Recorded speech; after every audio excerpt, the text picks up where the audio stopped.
एक छोटा सा गांव था जहां के लोग एक दूसरे के साथ प्यार से रहते थे। इस गांव की कहानी में एक घर था जो बिल्कुल गांव के खत्म होने के बाद था, जहां एक बुजुर्ग आदमी रहता था। नाम था सूरज। उसका घर जंगल के किनारे था और उसने कभी किसी से मिलने की कोशिश नहीं की। हर रात गांव के लोग सुनते थे कुछ अजीब सी आवाजें आती है सूरज के घर से। कुछ कहते थे कि वो भूत है, कुछ कहते थे वो अकेला है, लेकिन कोई नहीं जानता था असली सच्चे क्या है।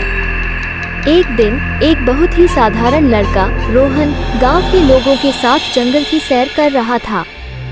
उन्होंने सूरज के घर के पास आकर देखा कि उसके घर के दरवाजे पर एक छोटा सा नोट चिपका था। नोट पर लिखा था, डू नॉट एंटर। रोहन ने सोचा, यह नोट क्यों लगाया गया है? क्या अंदर कुछ छुपा है?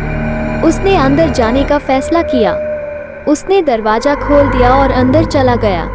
अंदर अंधेरा था और एक अजीब सी आवाज थी जो उसे डराने लगी। रोहन ने धीरे से आगे बढ़ा और एक कमरा देखा जिसमें पुराने पुस्तकें और कुछ अजीब सी तस्वीरें थी।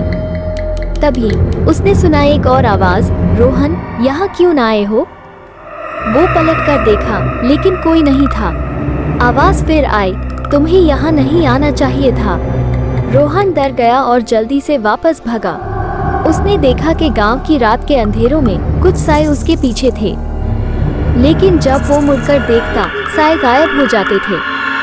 रात गुजारती गई और रोहन की नींद उड़ गई थी। उसने अपने दोस्तों को ये सब बताया, लेकिन किसी ने भी उसकी बात पर यकीन नहीं किया। अगला दिन रोहन ने फिर से सूरज के घर की तरफ देखा। दरवाजे पर अब कोई नोट नहीं था।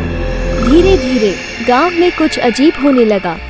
लोगों को लगता था कि कोई उन्हें देख रहा है, कोई उनकी बातों को सुन रहा है। हर एक मिनट पर एक नया राज खुलता जा रहा था। फिर एक रात गांव में अंधेरा छा गया। हर कोई अपने घर में छिप गया। तभी एक तेज रोशनी ने सबको चकित कर दिया। सूरज के घर से आग निकल रही थी। लोगों ने समझा कि वो घर जल गया है, लेकिन जब वो पास गए, वो देखा कि घर बिल्कुल ठीक था, कोई नुकसान नहीं हुआ था। लेकिन घर के अंदर से एक आवाज आई, रोहन बच जाओ। रोहन और सब लोग हैरान हो गए। उन्होंने देखा कि घर के अंदर से कुछ निकलता है। एक पुरानी किताब थी जिसमें लिखा था, इस घर में एक बड़ा राज छुपा है। सूरज ने सबको अपनी कहानी सुनाई, एक कहानी जिसमें उसने अपने प्यारे बेटे को खोया था। उसने अपने बेटे को तलाशने के लिए घर को भूत बना दिया था ताकि कोई उसकी दुनिया में ना दाखिल हो सके। रात के चांद घंटे बाद सब समझ गए कि सच्चाई क्या है। सूरज के बेटे की आत्मा अब भी इस घर में थी और वो अपने पिता को बचाने की कोशिश कर रहा था।